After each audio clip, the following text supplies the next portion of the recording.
The first thing he knew was the taste in his mouth, a copper tang spoiled by the sour reek of leeches and vinegar. The second was weight, the weight of his own flesh upon the bed, the weight of linen and furs, the weight of age that had not been there the day he rode south to war with a hammer in his hand and a song on his lips. Wind crept in through a slit window and stirred the rushes. Far below, the sea chafed at the foot of Aegon's high hill, a restive breathing that answered the slow, reluctant breaths of the king. Robert Baratheon tried to swallow and found his throat raw. His ribs hurt, bandaged tight. Beneath the bindings, his belly throbbed as if it remembered the boar's tusks in its own slow way, an ache that crawled in time with his heartbeat. He blinked against the dimness and saw stone. Red stone, old stone. Of the red keep's bedchamber arranged around him like a weary sentinel. Candles guttered in iron stands. A brazier glowed with banked coals. A tray with glass vials and metal tools lay close at hand. He raised his right hand.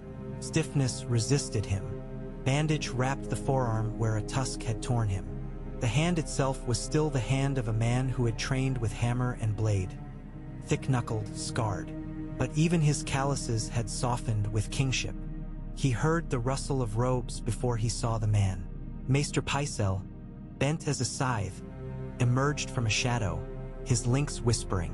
"Your Grace," he murmured, voice like wax dripping. Robert tried to speak and coughed instead. The cough tore something in his chest and set fire beneath the bindings. He grimaced, anger flaring because pain always stoked it. He hated weakness, hated lying abed, hated the sweet, sour smell of physic work, hated, above all, the look in Pycelle's eyes, that heavy-lidded, mournful concern that had an old man's patience in it and something Robert did not care to name. "You were fortunate, Your Grace," the Maester said, wagging a beard that could have been a moth-eaten banner. "Most fortunate. The boar was a great brute, but the gods preserved you. It is important that you do not drink," Robert rasped. The word scraped out like a whetstone on dull iron. Pycelle fussed at his tray, poured out water from an ewer, lifted Robert's head with hands that were surprisingly sure for all their tremor. The swallow felt like dragging a rope through a narrow hole. He drank again, glared, and pushed the cup away. "Not that," he said. "Wine. Your Grace, strong drink." "Wine," Robert said. His voice thickened with threat. "I'll have wine or I'll have your teeth." Pycelle had a way of seeming to agree even before he had decided. He bowed and shuffled off. Robert lay and watched the candle flames tremble when the draft of the opening door breathed over them. Somewhere beyond the walls a gull screamed. He thought of the boar, its small eyes, its breath like hot rot when it had charged past the spear and came at him again, its bristles silvered with sweat and clotted with leaves. He thought of Lancel Lannister's pale face under the trees, the wineskin in the boy's trembling hands. He remembered laughing. He remembered the world running red and black and gold. He remembered blood slicking his palms, and the sweet heaviness that came after victory in days long gone. Not the heaviness of bandages, but of a heart thudding from the joy of the strike. He remembered too the sickly, creeping stupor that had stolen the edge from his laughter that day in the wood, heat painting the world in waves. Lancel had looked as if he might faint. The boar had not. The door opened again and the scent of wine arrived, warmed near the coals, pouring over the old smells like a richer veil. Pycelle held the cup. "Your Grace," mulled lightly with cloves to soothe. His voice tried for soothing too. Robert drank. He let the wine sit against his tongue and then roll down, felt the warmth settle its hands upon his gut and chest. He drew breath and found it easier. "Send for the hand," he said. Pycelle paused. Candlelight caught at a detail in the Maester's face that Robert, dulled as he was, still knew to watch. "Lord Eddard is. He is at hand, Your Grace. He has been near constantly." The old man hesitated. "He took a hurt some days past." "He is. I know," Robert growled. "Jaime Lannister broke his leg. The Kingslayer runs when the scent of his own dung offends him. I said the hand." He paused, blinked. "Send softly. No noise that spreads to every mousehole in this keep." And Pycelle. Yes, your grace. No boy with a lion's mane near my bed. Pycelle blinked, then bowed. As you command, your grace. He went with a mutter of chains. Robert lay and imagined Lancel's foolish mouth pinched with worry. Cersei's cousin. Cersei's wine, perhaps. The thought brought a sour bile that no wine could warm away. He stared at the ceiling. When he closed his eyes, he saw a handful of faces like a string of charms. Lyanna's, as it had been in memory, cool as early water. Eddard's, plain and stubborn. Renly's smiling mask. Stannis's frost. Cersei's pale, perfect oval with the gleam of a blade just below the surface. He had a talent for faces, had always had. Names too, in the old days. The years had blunted some edges, sharpened others. He listened to his heartbeat and to the sea and to his own breath. When the door opened next, it opened as if the man beyond believed in doors. No creeping, no flurry. Duty turned a latch and Duty walked in. The sound of a stick upon stone to keep its steps balanced. Eddard Stark's hair was more gray than when they had last hunted boar together in the Kingswood 2 years after the rebellion. And his face had the hollow under-eye shadows of a man whose sleep was an emptied thing. He stood for a moment in the candlelight, measuring his breath and the distance to the bed and the old friend in it. The splint on his leg made him a little awkward. He gave no sign that he minded. "Sit," Robert said, and High's voice slipped a step toward what it had been when they were younger. He tried to smile and found that the muscles, lazy with disuse, gave him a grimace that Eddard understood all the same. "Look at us, 2 old fools. Who would have thought?" Ned's answer was quiet, and the north was in it, the way a winter stream holds sky. "We are not so old yet," he said. He sat down upon the chair that had been drawn up near the bed. A plain thing, arms polished by hands, and set the stick aside. He looked at Robert not as a subject looked at his king, but as a man took stock of a storm that had crossed his field more than once. How many times had Robert in the early days laughed at that way of looking? The memory was sharp. The laughter did not come. "You should have died," Ned said, and Robert barked a laugh at that, raw and brief. I should have died 100 times. On the Trident, in the hills, in your godswood when I flogged a tree to splinters out of longing. The gods have poor aim." He took another pull of wine. "Or else their which way humor persists. I bleed like a stuck pig, and they decide this is the one I live through." The cut was deep. The tusk bared what had no business seeing air. Ned's mouth tightened as if the memory pained him. "Pycelle did right. Pycelle does what he does." Robert snorted. "Sit you here and do not dress it up. I smell the game even drowsing. You came to tell me something before the wood." Ned's glance slid to the door. He had always been careful with walls. The Red Keep taught most men to whisper. Eddard had brought the habit with him. He leaned a little closer, and his eyes were dark. "I did," he said. "Too long I waited."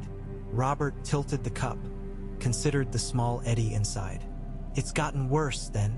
"Worse and better," Ned said, and his mouth made a grim shape that wanted to be humor.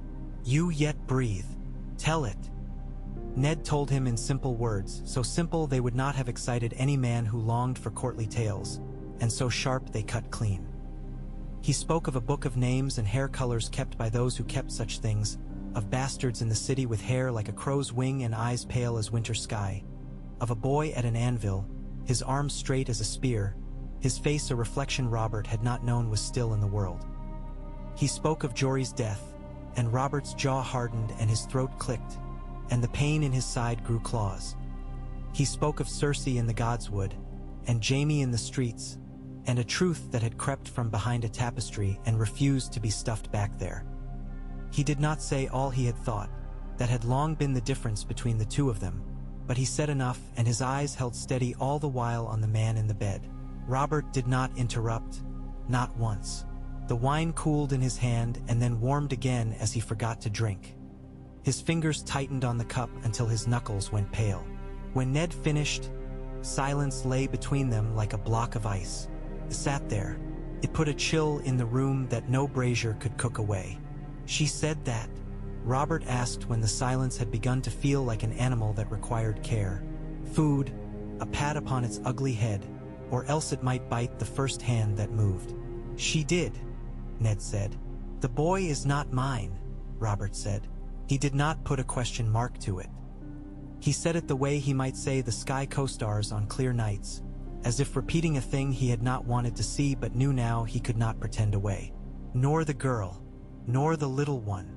Ned Stark's face was not a comfort when a man wanted to be lied to. Robert set the cup down very gently upon the table. I would sit a horse if my belly allowed it, and go out upon the battlements and bellow. He said this without particular heat, a comment on a weather. I would bellow until the stones stirred. You would wake the city, Ned said. I. Robert shifted. The movement put fire in his side again. He rode the pain like a breaker. And what then? Call for the Kingslayer and strike his pretty head from his shoulders? He is not here to give it. Call for the Queen? She will weep and be perfect and say what she will say. Call for my white cloaks? What will they do, Ned? What do they serve now? Whom? He breathed through his teeth. You should have told me before the wood. I had hoped to put a sword's breadth of room between our words and the Queen's ears. Ned's hand flattened on his knee. It is my fault. I thought to engineer it. I was not quick enough. I am sorry for Jory. I should have. Jory goes with the rest, Robert said. The words were hard, like bones. Into the sack behind my shoulder. There is never time to say what should have been done. Say what we do now. Ned's eyes unflinched. Stannis is your heir, he said. The law is plain. He is the elder. He is sound if stern. He is your blood. He paused. Renly will not like it. The Queen will like it not at all. The Queen's father will like it least. But it is what should be done. Should, Robert said. He let his head fall backward. He studied the angles of the canopy and the way spiderwebs had made slow galleries there. You never tire of that word. Stannis. The name rolled in his mouth like a dull pebble. He is my blood, hard as the timbers. He will set this place to rights, and no man will enjoy it. He lifted his head again. Send for him. Send for Renly too. And send for no. Leave that for a time. He stared beyond Ned's shoulder. For a moment, the candle by the door shed a little light into the corridor, and he saw the air move there. Saw a suggestion of robes. Varys, perhaps, or the gloom itself. Cersei knows by now that I live, Robert said. The way the rats run in this place, she will know. She will wonder if I know and how much. She will count my breaths and weigh my cups and think upon my hunts. She will write to her father. Tywin Lannister is already in the field, unless my taste for trouble has dulled more tea. Han I knew. He glanced at Ned.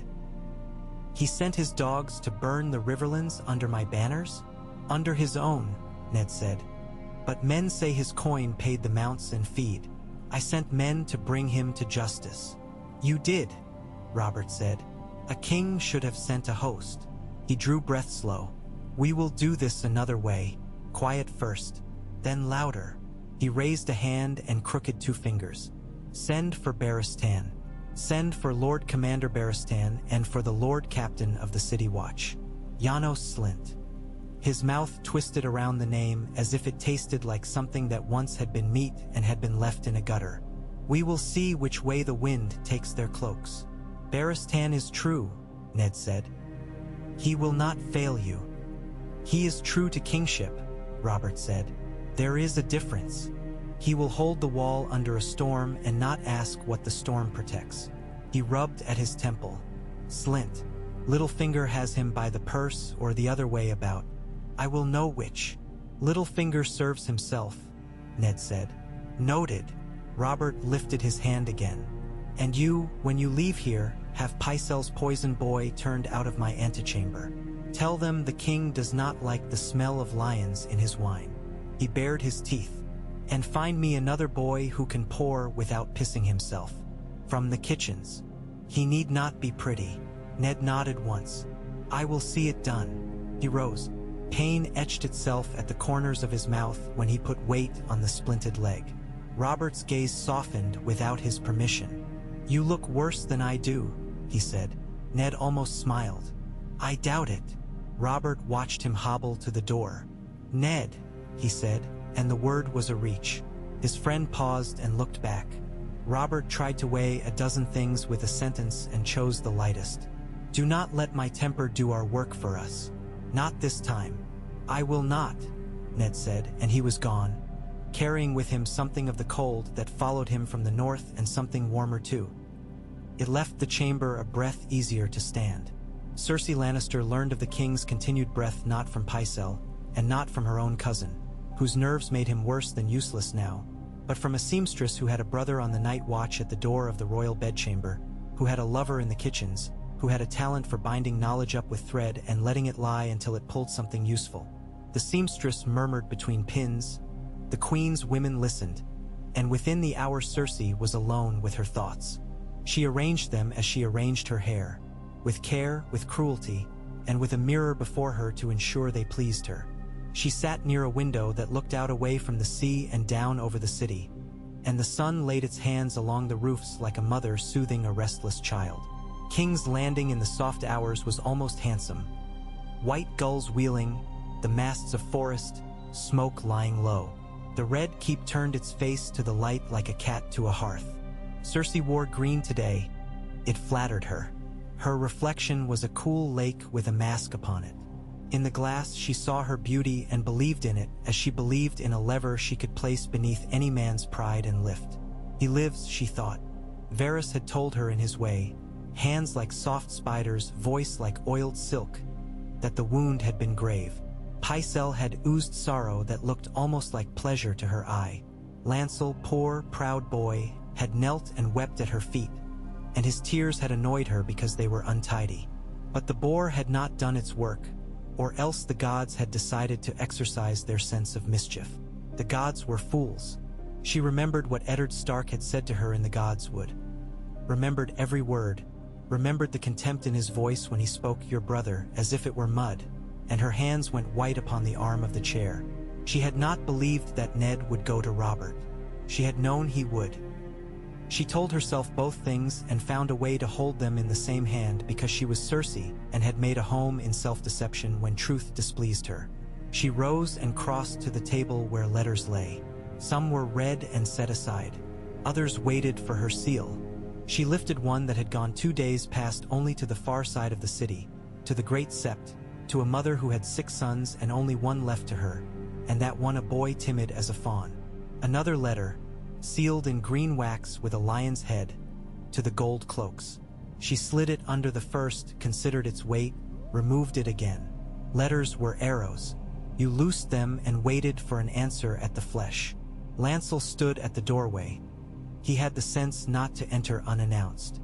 He looked pale as milk and twice as thin, and his jaw trembled slightly when he tried to set it. The sight filled her with a complicated distaste. She wanted to send him away and comfort him both, and because she could do one more easily, she did that. "Go," she said, not turning fully. "I tire of your mewling." "My lady," he whispered, and then bolder, "Your Grace, I only..." "Go," she said again, and this time she turned the word into a blade. He flinched and went. She did not allow herself to pace.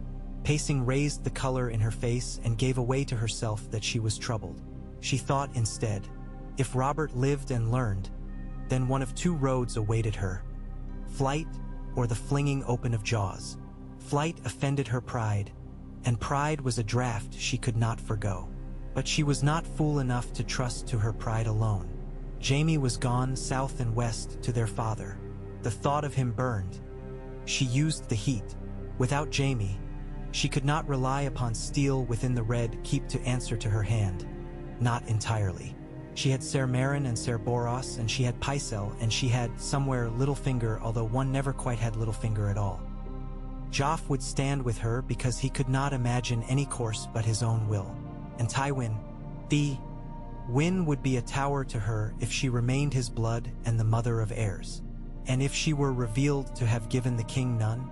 Her mouth flattened into something that once was a smile and had soured. She went to her daughter's chamber first because Myrcella soothed her. The girl was playing at stitches with one of the Tyrell girl's gifts. Some fluff sleek thing that had pearls sewn to it, as if pearls could make anything more valuable than a lion's name.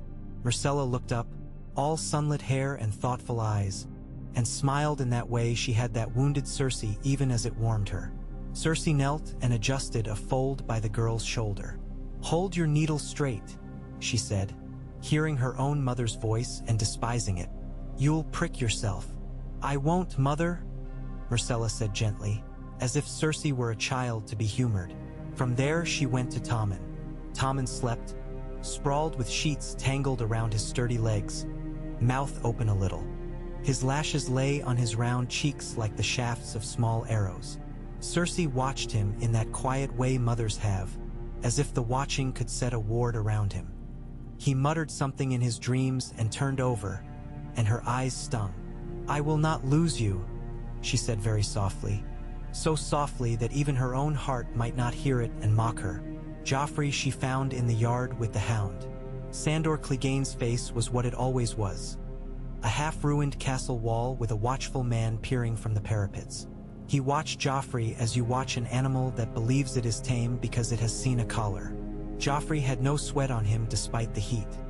He did only what he wished and wished only what required other men to labor. He struck at a Quentyn without patience. The blow went wide and the Quentyn's arm spun and clipped him. He went down hard. He came up with a snarl already formed. No fear in his eyes, only rage, which was why Circe loved him best. Because he looked like her when angered and because he had her father's ability to remake any loss as an insult. "Who taught you to balance your weight like that?"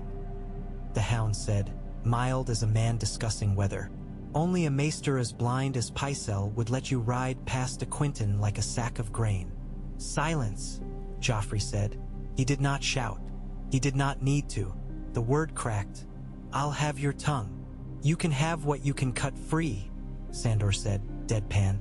"You're holding your sword wrong." Circe stood and watched long enough for Joffrey to notice her.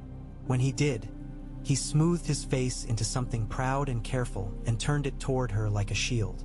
"Mother," he said, and his love for her, such as it was, did not soften his edges. "I put down the Quentyn." He gestured to the dummy as if it were a captive enemy. She smiled, for him. "You put down your own feet," she said and kissed his brow. The skin there was hot. "Remember that." "I remember everything," he said, which was of course nonsense. She walked away with his eyes on her and considered, as she went, how best to present herself to Robert when the moment came. She would go to him, not yet, at just the right moment. Not too soon, lest she seem desperate.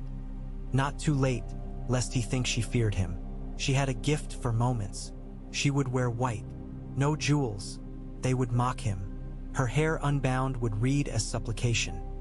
Bound up would read as defiance. Half-bound, perhaps, yes. And she would weep only once.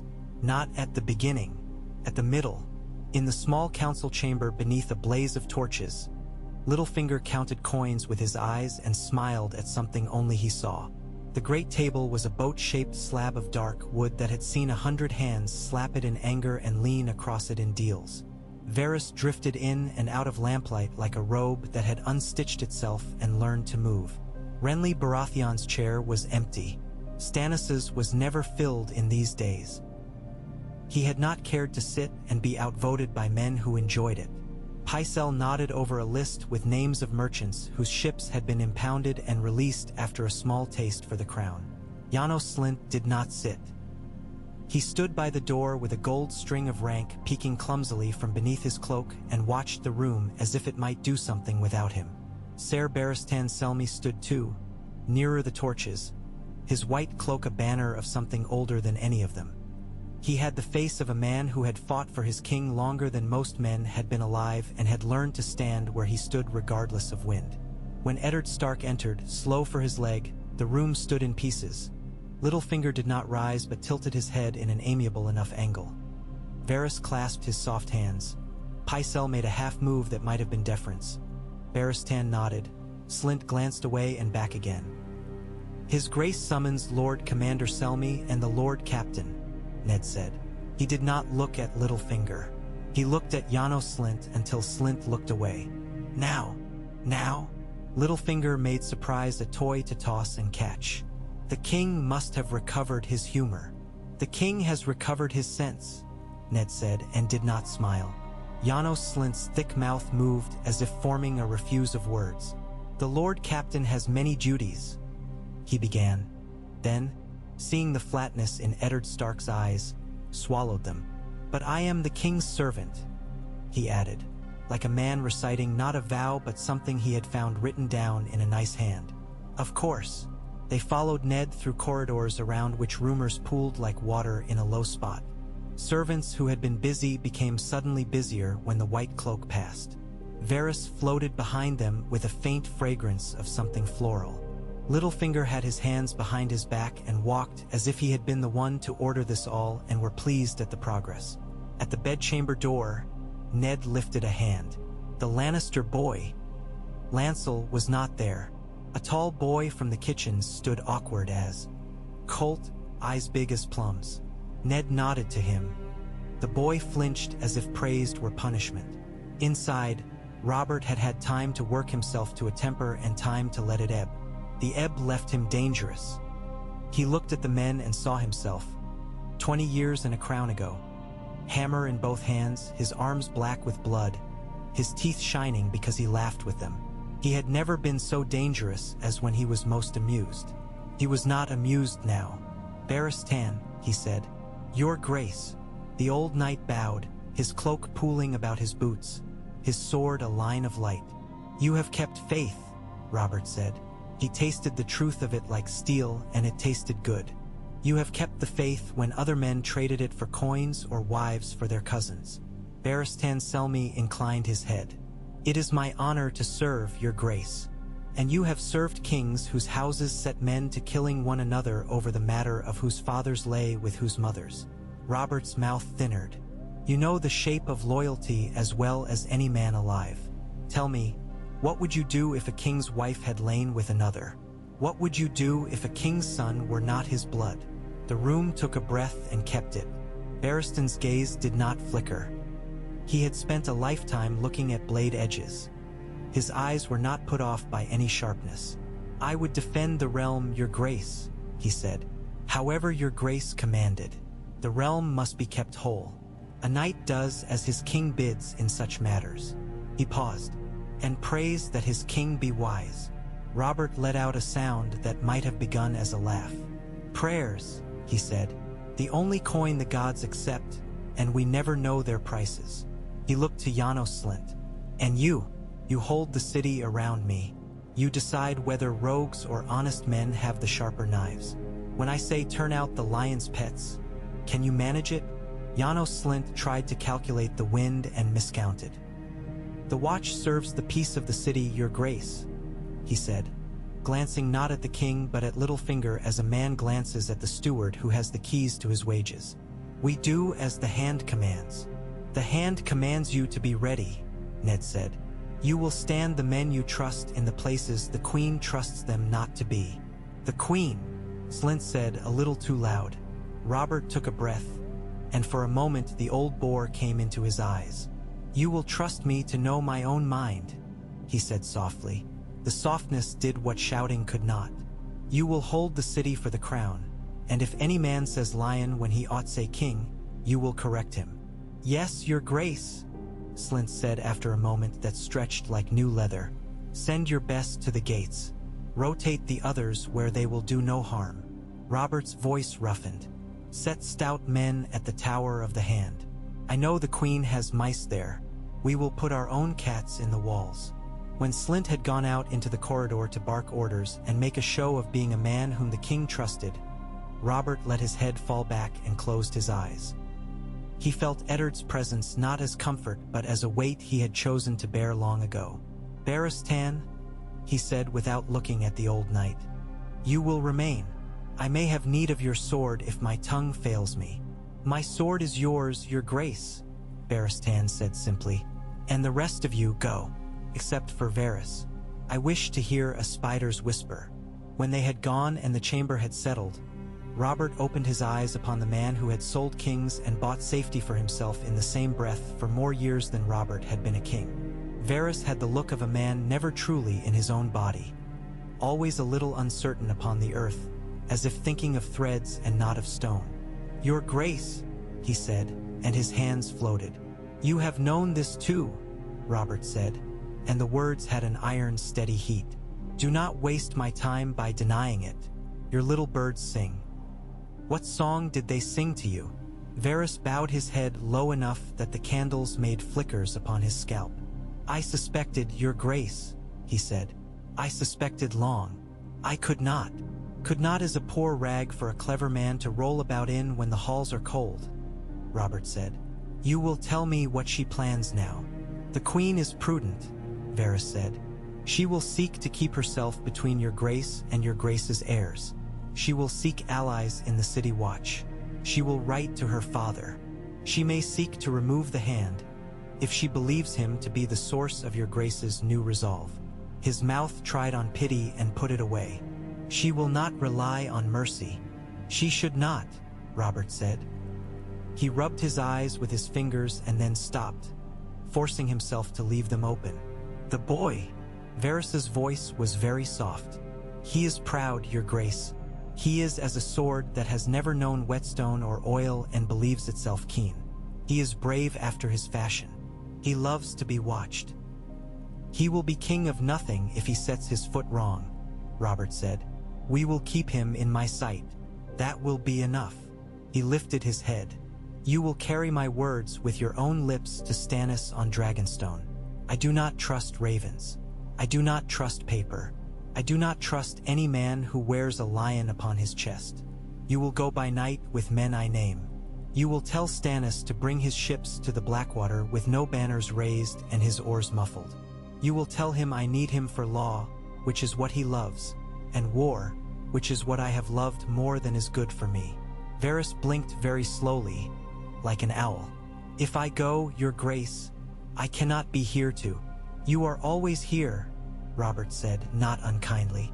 "I will hear your whisper if I blow on a cobweb. Go." He turned his head away. "Go." When Varys had gone, when the boy from the kitchens had come with more wine and left again like a shadow with bare feet, Eddard said, "He will tell others of his going. He will tell whom he must to make the journey safe," Robert said. "In this place, everything holds hands. With something else, Stannis will come. He trusts nothing but what he makes himself.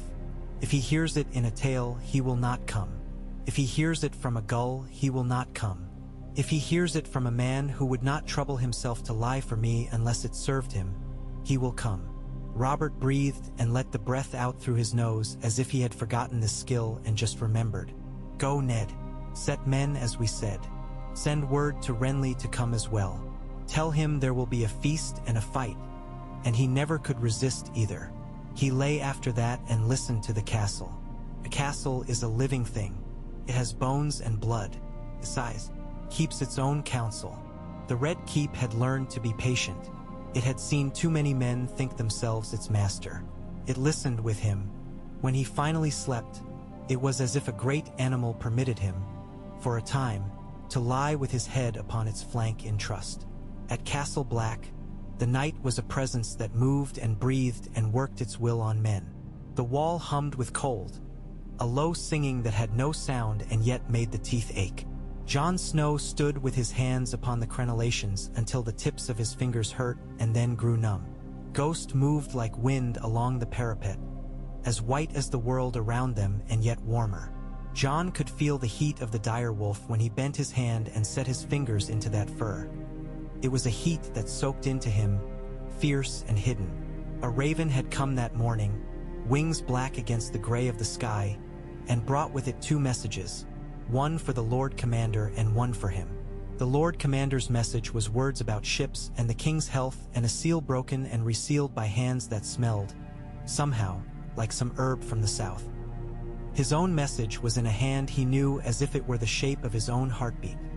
Maester Luwin's tidy strokes, stark plain. It told him his father had taken a hurt and yet lived. It told him the king had been wounded and yet lived. It told him to hold fast and keep the vows he had sworn and that he was loved. Jon had read it 3 times and then set it beneath the stone he kept his other small treasures under. A token from Arya, a bit of a blue jay's feather that had come loose upon the air and caught on his sleeve in the yard, a pebble from the stream behind Winterfell where he'd once watched a fish hold itself still as if by magic. Thinking of home? Samwell Tarly's breath made little plumes. He had a way of arriving without your noticing he had done, and then making a noise so that no one would be alarmed. That was Sam all over, present and apologizing for it in the same breath. "I am home," Jon said without turning. It was not unkind. Ghost's ears flicked. Sam stood beside him and peered down into the darkness. "It is very black," he said, as if that might be news to anyone. "I always think it is blacker here than anywhere, and then I think, well, there are caves beneath the wall and those are very black too, so perhaps it's only that I cannot see both at once, and that is why it seems so black." Jon smiled. "You are a maester's dream. I am everyone's disappointment," Sam said, and then, after a moment, with a hesitance that made the words shy, "I am very glad your father lives. So am I." The words were simple and weighty. "I did not like to think of you losing." Sam stopped, flustered. "I don't like to think of anyone losing anyone.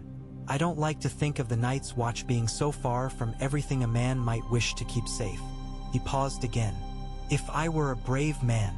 "You are," Jon said, and meant it, and Sam flushed, not with cold, but with something fuller. "Do you think the king will—" Sam began, and then stopped as if he had stepped on ice that groaned beneath his weight. "No, we cannot think of kings. We must think of latrines and soup, and the new boys who cannot lift their swords, and the old men who will not put them down." Jon drummed his fingers upon the stone. "We can think of both." "I suppose so." Sam leaned upon the crenellation and then, as if the thought had been waiting behind that motion, said, "Do you remember the time I spilled soup on Ser Aliser's boots? The way he looked at me, as if he had found something that had crawled into his boot and died there. He said, 'I try not to recall all my joys at once,'" Jon said, and Sam's laugh went up like a small bird. They watched the night. Out on the other side of the world rose and fell the quiet of the forest. Somewhere, something cried with the pain that life brings. The wall held its soundless tune. Jon's breath came slow and he could feel Ghost thinking, which was a feeling rather than a thought, a kind of pressure behind the eyes, a sense of the direction of meat and of threat. He did not understand it and yet understood it entirely. He believed in it. After a time, he went down into the warmth, thinking of his father's handwriting and of Arya's thin, quick hands, and of the way snow packed in the crooks of the beech trees in the Godswood. He found in those thoughts a hearth. On Dragonstone, the wind came in across the ocean with such hunger it might have been a creature in its own right, a thing that devoured warmth. The castle rose from black rock like something carved by fire and then cooled too fast. Its gargoyles and dragons watched with patient, carved contempt. In a chamber that had once been a prince's and now was a king's brother's, Stannis Baratheon reviewed accounts by lamplight and found each dishonest. By that he did not mean the numbers lied. Stannis had taught men by now not to try such simple tricks. He meant that the world presented itself with the mask of order while underneath it lay a sickness. A man could add a column of figures, but if the ship had arrived late with the grain because the wind had been wrong, all your numbers would show you truth that had no virtue in it. A woman knelt by the fire and stared into it. She had hair tea, the color cooling embers blush when stirred. Her eyes reflected flame and nothing else, or so Stannis thought. He did not trust that he saw all there was to see in that pale, perfect face. He did not trust that he saw most any truth in any face. Stannis had made himself a habit of not trusting because trusting had cost him often enough. He did not think the gods cared for men who met the world with a kind face. He did not in fact think the gods cared for much, but this woman did, and she had saved his boy from a fever that had almost carried him off, and Stannis had a hard time ignoring the coincidence that followed her prayers. "You see something," he said. He said it as a man might say, "The sea is there." He did not expect that she would deny it. "I see flames," Melisandre said. and a smile that was not for him touched her mouth, and within them, boats without banners kissing a river in the night. I see a bear with a broken leg. She tilted her head. I see a crown that is ashamed of itself. Men, Stannis said, which encompassed all that without resorting to poetry. I see men. You will see more, Melisandre said. A king who has turned his face toward justice at last. Stannis's mouth compressed. He turns it ever at the last, he said. At the first he turns it toward the hunt, the cup, the woman. He stroked his jaw with a forefinger in a motion too controlled to be an itch. He will send for me. He already has, Melisandre breathed. The words will come by mouth, not raven. He does not trust the sky. Stannis sat fully. Good, he said. He did not ask how she knew. It would be like asking how a tide moved the ships anchored in a harbor where he could see it moving. I will go. The fire tells me you will go, she said, and her eyes lifted to him with something like amusement. This is not the same. Stannis did not smile. The corners of his mouth had forgotten how. I'll bring the fleet to the mouth of the Blackwater, and I'll see what the fool has let fester in his seat. He looked at the ledger again and then closed it as a man might shut a gate. And if men refuse the truth, I will force it down their throats. I am tired, my lady, of eating other men's lies because they hire a clever cook to season them. She rose in a single motion, a flame-made woman. Lawler will hold out a light for you, she said. I know where the city lies, Stannis retorted. But he found that the words did not hold as much contempt as he had intended to put in them. In the west, Tywin Lannister sat with a map and his son. The tent was large as a small hall. Men came and went bearing reports, and each was a piece upon a board. Tywin moved with chilly quiet. Jaime leaned over the map, careless as a cat lounging against a warm wall. He had not shaved that morning. His hair caught the lamplight and amplified it. His smile, when he made it, was something a blade might consider friendly. A raven from the city, Tywin said. He held the paper in 2 fingers as if he had taken hold of a thing distasteful but instructive. The king lives. Jaime shrugged one shoulder. Then the boar was not as brave as men said. Tywin's eyes lifted. If a man had seen those eyes at Casterly Rock when he was a boy, he learned not to say that kind of thing. Jaime was not a boy and had never learned that lesson, and Tywin had never learned to forgive it. The king lives, Tywin repeated, and if he does not live long enough to do what he should have done years past, then he will at least live long enough to be an inconvenience. The Stark lives. He will have told Robert. He folded the letter as if it had a throat. The queen is in danger. Jaime stretched like a man after a ride, casual, and then straightened. Something in him that did not show in his face tightened. Cersei can live in danger. She keeps it as another might keep a bird. Cersei keeps birds and forgets birds are for songs, Tywin said. This is not the time for that face, Jaime. What face? The one you wear when you think of honor because someone else has spoken the word. Tywin steepled his fingers. You will take men and harry the Tully lands enough to occupy them and not enough to force their full levies. We are not ready to show our teeth yet. We will let Robert be loud for a time. Then we will decide if we will answer with a whisper or a lion's roar. And if Robert decides haste for once? Jaime asked. If he rides out himself, fat and brave, and brings that hammer down again for old time's sake?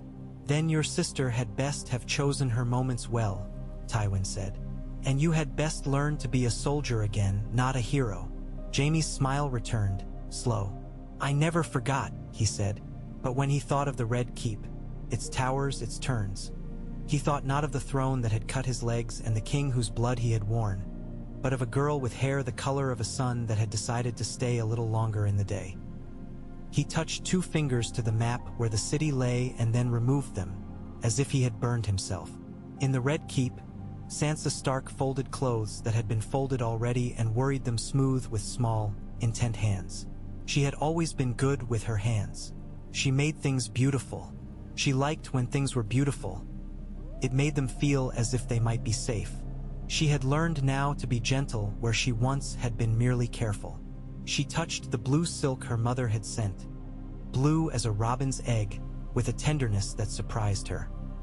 She had written a letter that morning to Septa Mordain, and her pen had not blotted once, although afterwards she had sat and stared at the neat line of black upon white and thought of the way Arya's letters went every way and felt her throat catch because she missed her sister and because she had not missed her yesterday, and she felt as if she had betrayed something. Jane Poole came in without knocking and then put her hand to her mouth as if she had done something to her. "Rybel, they say the king is angry," Jane whispered, eyes big.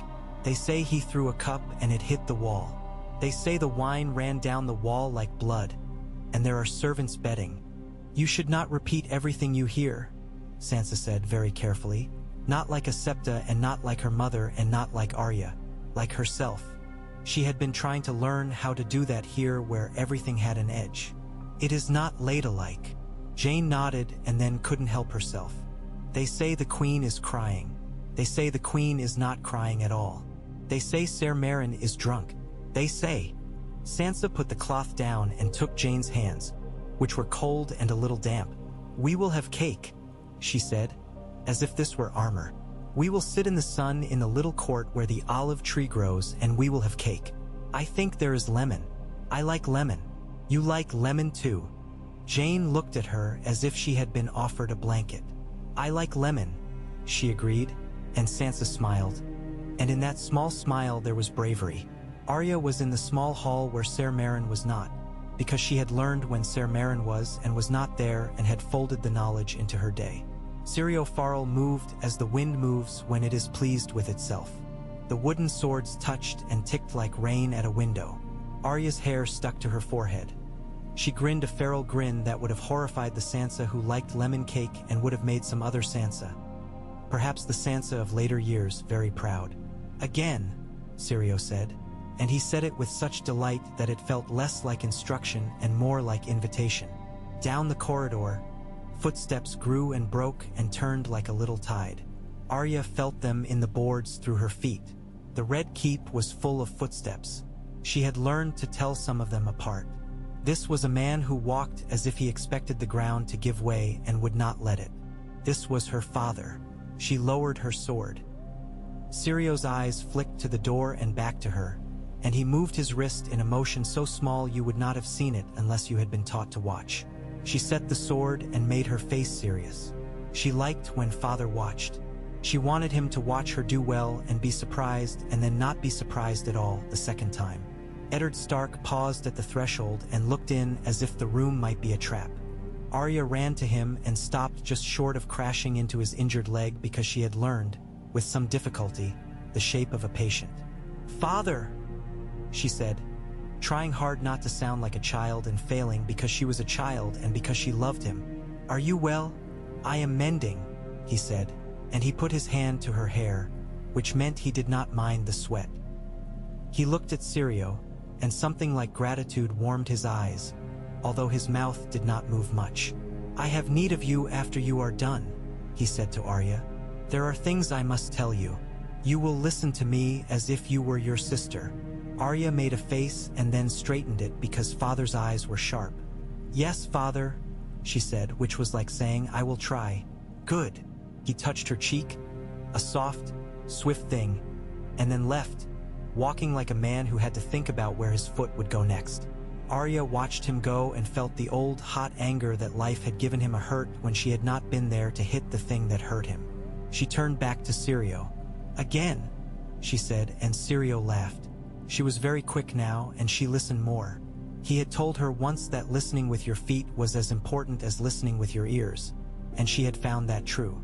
When dusk deepened, Robert had wine brought and then sent the boy away with a word that sounded like a curse and was not. He waited, and when he judged the moment right, because he was not so dull as some thought, he sent for the queen.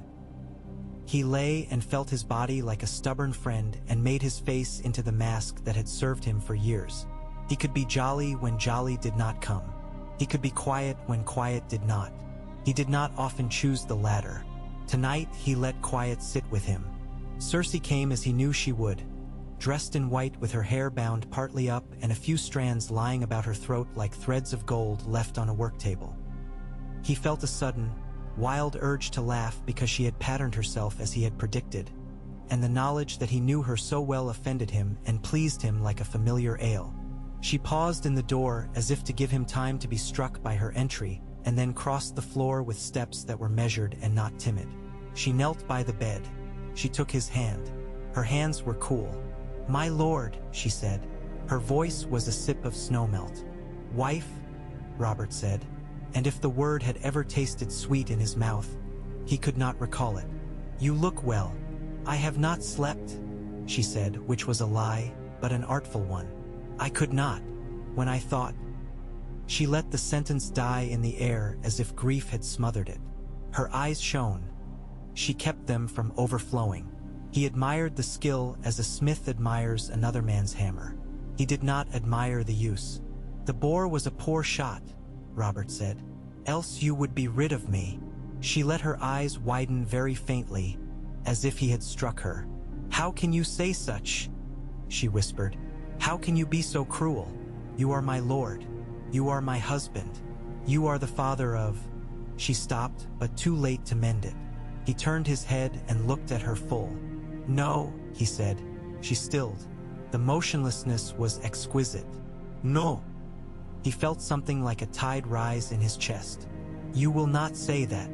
Not to me, not to yourself." He leaned a little and a pain lanced him and he welcomed it. "You will not call me father to those children. My blood is not in them. Do not lie. Not here." She let her mouth open a little and then shut it. She rose to her feet. The tears did not fall. "Who fills your ear, my lord?" she said, and something true came into her voice. Fear that had taken a knife's edge, pride that made it glitter. "The wolf? The spider? The stag was once a man who loved me."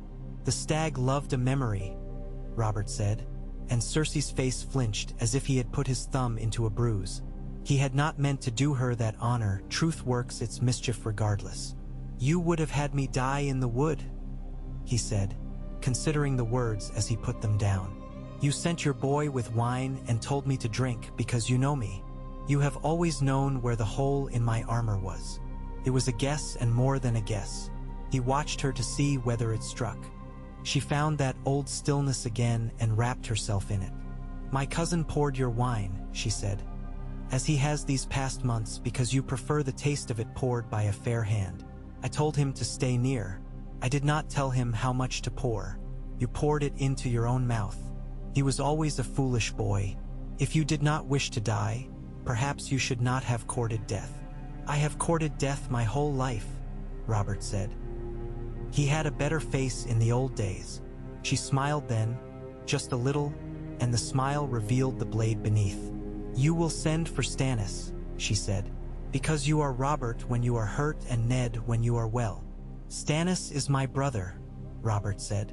"Renly is my brother. You are my wife." She made a sound that would have been a laugh if it had not had so much contempt in it. "I was your wife the day you stumbled to my bed half drunk and too proud to be softened, and have been your wife on many such nights since. Your brothers have not had to bear that. Do you think any love is left in the world for this marriage to call upon?" He looked at her and thought of her when she was 16 and had looked at him the way a cat looks at a man. Unblinking, unafraid, appraising. He had thought her beautiful and had been correct. He had thought beauty would be bastion enough for them both, and he had been foolish. He felt a sudden, tired tenderness for the young fools they had both been, and that tenderness made him cruel because he despised the softness that came with it.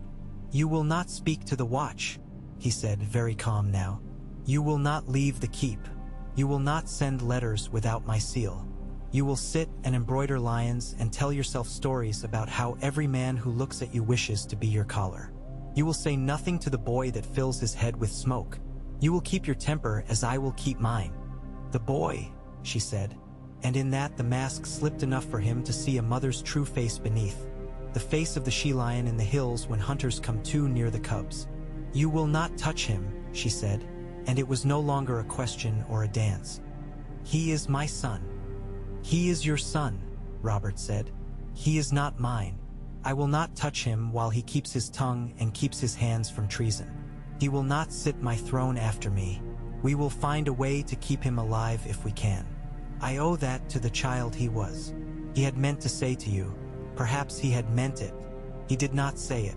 Cersei drew herself up and turned her head a fraction.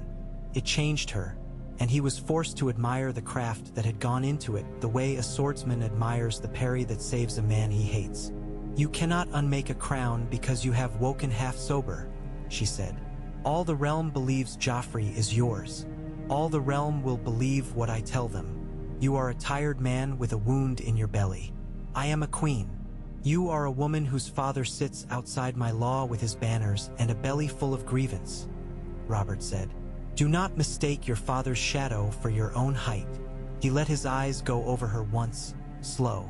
"The realm will believe what the realm has always believed, that a man with men and a hammer speaks loudest. Stannis will come. Renly may. Your father will make his sums and decide whether he likes the answer that keeps his blood the richest. We will see who believes which thing.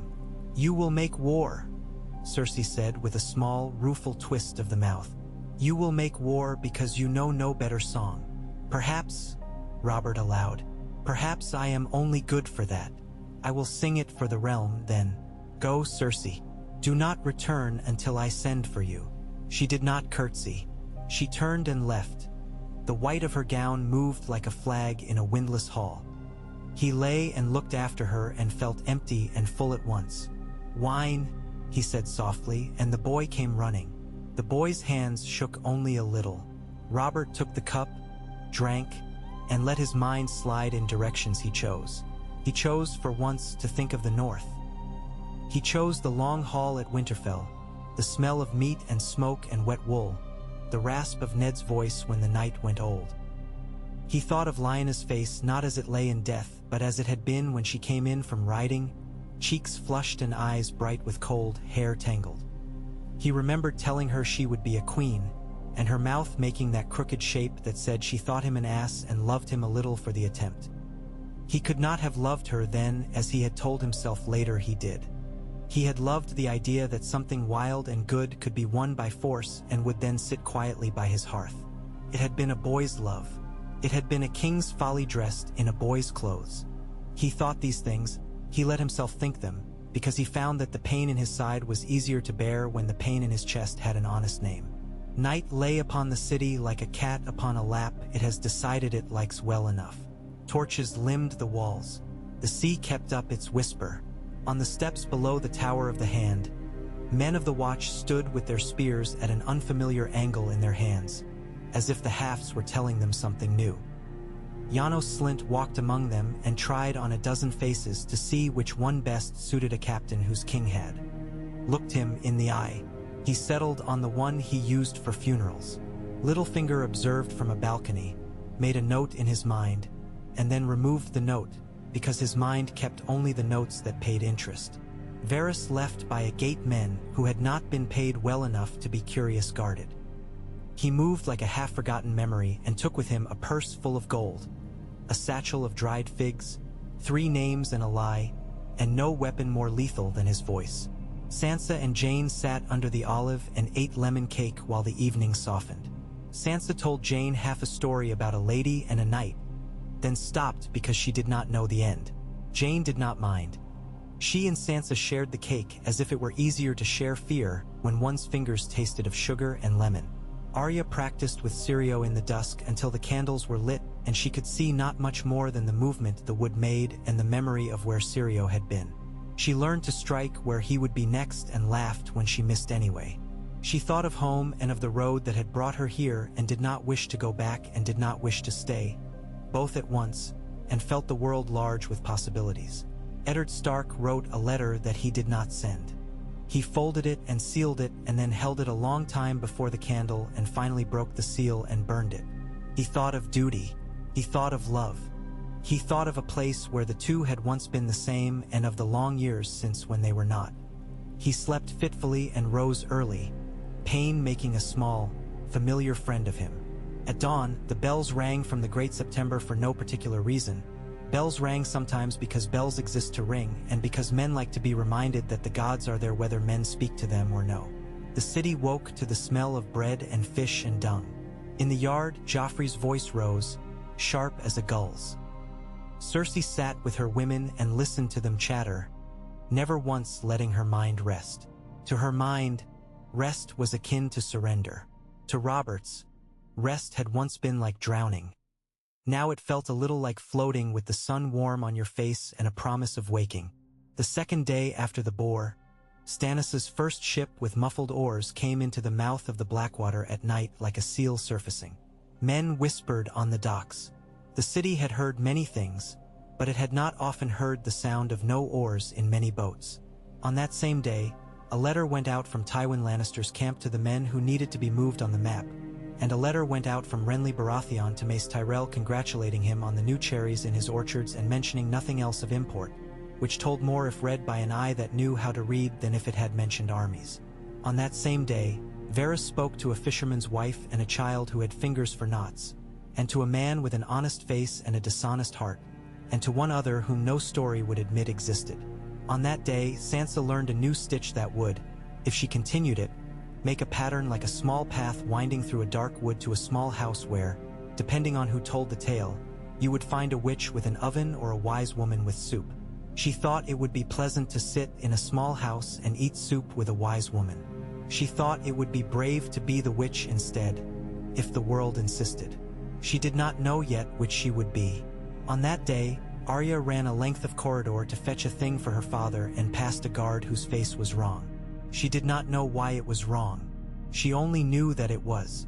She put this in her pocket with other small bits of wrongness she collected as other girls collected beads. She would thread them later and see what pattern they made.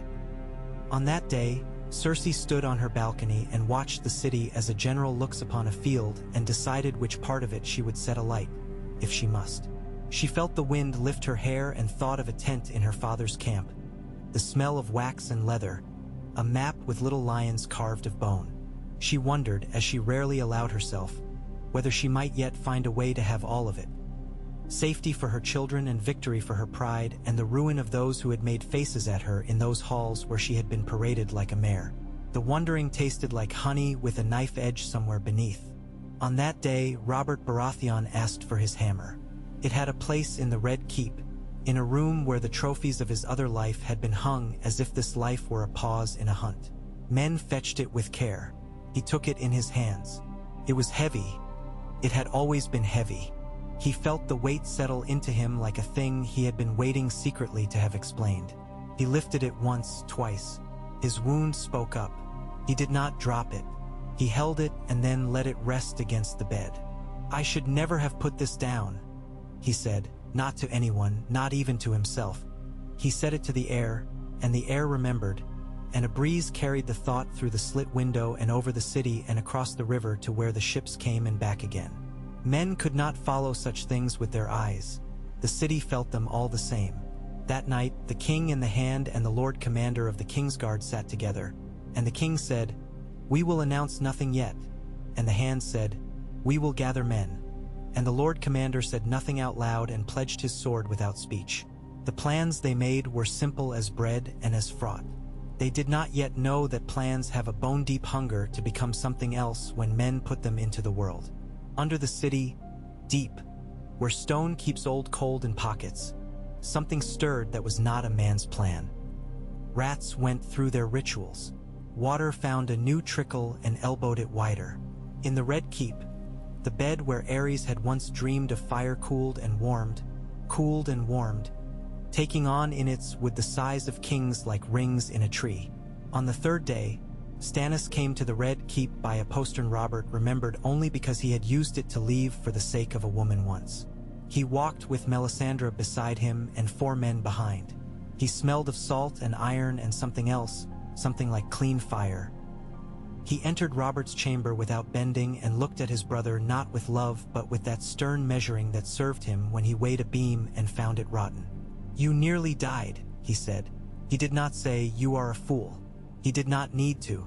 Robert's smile surprised them both with its warmth. "I nearly did," he said. "You came." "I always come," Stannis said, which was true and unkind. His eyes flicked to Ned. They did not love one another, Ned Stark and Stannis Baratheon, but men who serve duty learn to recognize it in others. Lord Stark, he said. Lord Stannis, Ned returned. Melisandre's eyes moved over all of them as if blessing or appraising. She smiled a small smile at the light through the window, as if the dawn belonged to her sect and not to any of them. Robert ignored her because he had decided that he would, and because he feared that if he did not he would find himself listening in those places in himself where he had long ago stopped believing in wonders. You will be named heir, Robert said to Stannis, and the word snapped in the air. Soon, but not yet. He lifted his hand when Stannis's mouth set to fling rebuke like an arrow. Not yet, Robert repeated. I will do this with care. I will not have the city burn before the winter has a chance to freeze it. Stannis folded his arms and the movement made his chain links whisper, lean and spare. You have spent 2 decades doing nothing with care, he said. The one action that requires haste you delay. Why? Because the game's not pieces and squares, Robert said. Because men have hearts and tempers and purses and it all tangles. Because your zeal will undo what I intend if I hand you the board and let you begin by sweeping it clean. He leaned forward and felt the wound complain. He did not wince. I need your sense of law. I do not need your sense of theater. Stannis's eyes flamed for a moment and then cooled. Very well, he said, but it must be done. You cannot play at kingship now. You must be a king. He looked at Ned then, and some iron in his voice softened by the width of a hair's breadth. The realm had enough of a half-king under Aerys, and I did not wear this chain to spend my life under a quarter-king. Robert snorted. You always were a talker when angry. I always was right, Stannis said, which was too much even for himself, and he looked away, embarrassed by his own heat. Ned's eyes went to Melisandre. She felt the weight of that look and smiled as a cat smiles at a mouse that does not know it is safe because the cat is not hungry. You bring a new priestess to court, Stannis? Ned said, neutral. New, Melisandre said. The fire is old, Lord Stark. Older than your cold gods in their wood. She looked to Robert, bold. The Lord of Light has his eye upon you, your grace. He is not finished with your story. Robert's laughter came then. Real. It hurt. He laughed anyway. Not finished with my story, he said. He must be the only one who wishes to read another chapter. Sit, both of you. We will divide the city into parts and hand them to men who can hold them. We will attend to the boy, who must be kept from injury he thinks is honor. We will call Renly before the moon turns. We will put the realm in a harness and make it pull. Tywin, Ned said quietly. What of Tywin? We will send him a letter that speaks of our eating together at a table and my desire for him to bring his grievances before it, Robert said. He will not come. He will send me a pretty letter. We will keep his men at a distance with the men we keep near. He took a breath. I will not end the world in a day. I will not end the world because I am angry. I will end the world slowly if it ends. I will make it end for the right reasons. Stannis looked as if he would challenge that and then did not. You are the king, he said, as if conceding something to algebra where it was not in him to concede to rhetoric. The days began to march in strange lockstep after that. Things happened that could have happened in another world and other things that had never been allowed to happen before.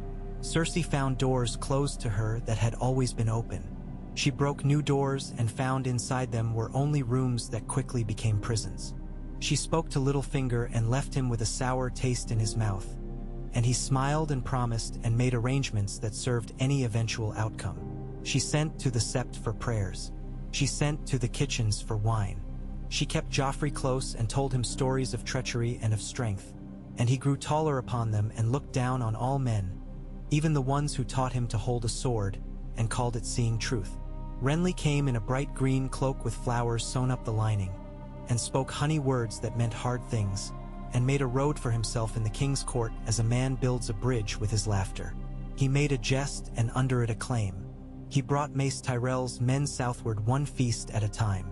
He smiled at Sansa Stark so sweetly that she forgot for a moment to be afraid and then remembered. He smiled at Cersei and she wished him dead because she knew the smell of competition when it war arose. Stannis set his jaw and set to work. He counted casks of oil and counted men and counted the number of days between the king's breath and the bad weather that would close the roads. He went to the dungeons himself and looked at the locks. He went to the armory and found spears warped by damp and named the man who had slept on duty and the man who had stolen the iron. He spoke to the captains of the ships, and if they had been red carp he would have scaled them. He stood in the yard with Barristan Selmy and did not spar. Stannis did not spar. Stannis fought, and his blade said the things he did not. Ned Stark wrote to Winterfell with his heart and to Robb with his hand and told them different truths. And in both letters there was a plaintive wish that words had more power than swords. He remembered Jon in black upon a white field and asked of Maester Aemon after the health of the old bear and the supply of onions, because he could not ask whether his bastard son slept warm enough at night without making the letter a wound. Joffrey went one morning to the armory and demanded a new sword and was given one and named it Lion's Bite, and it bit nothing but air, and still he was pleased. He ordered the hound to attend him, and the hound did, and looked at the boy the way a man looks at the weather when he cannot leave the field, and protected him from himself with the small tricks a clever man who has known hard men all his life learns. Sansa took to walking in the hour before supper, when the light is strange and the hallways are quiet and the women in the queen's rooms are not yet loud. She counted pillars and used the counting to quiet her mind. She counted doorways and told herself tales of what lay behind them. She saw once a man kneel and kiss Cersei's hand, and the queen smiled and looked as if she held a leash. Sansa stopped counting then and realized that she had lost the tally.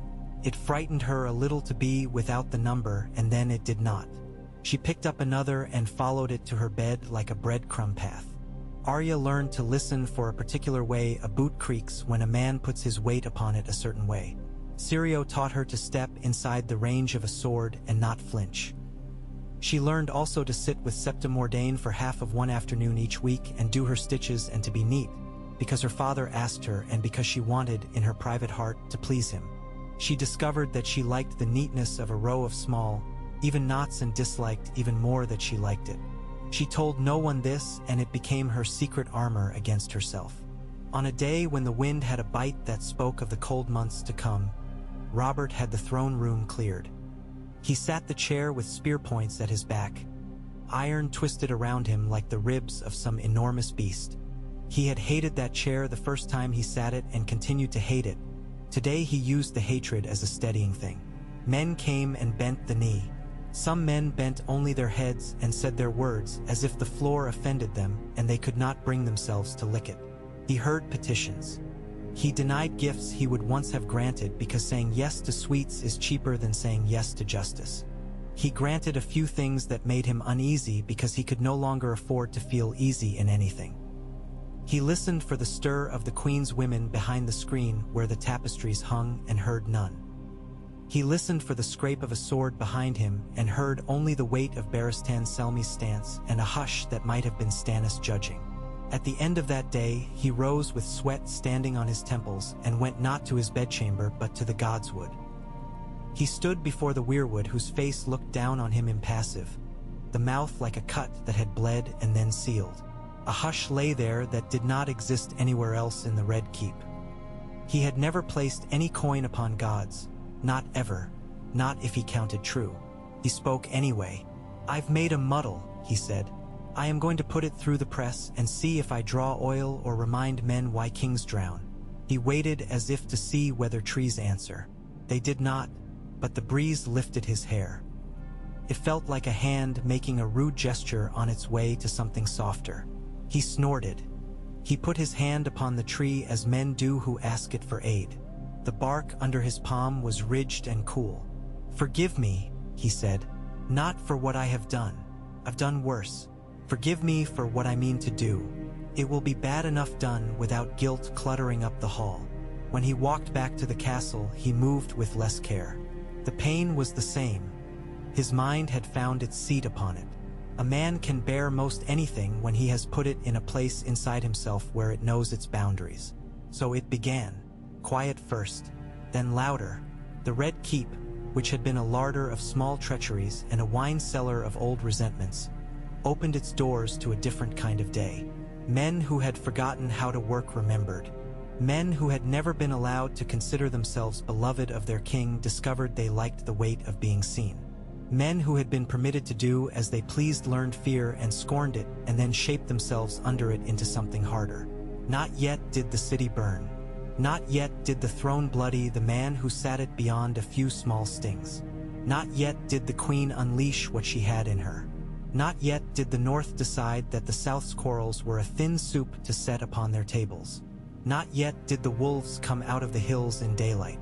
Those things awaited some hand to set them in motion, to drop the first grain of sand upon a slope very near to sliding.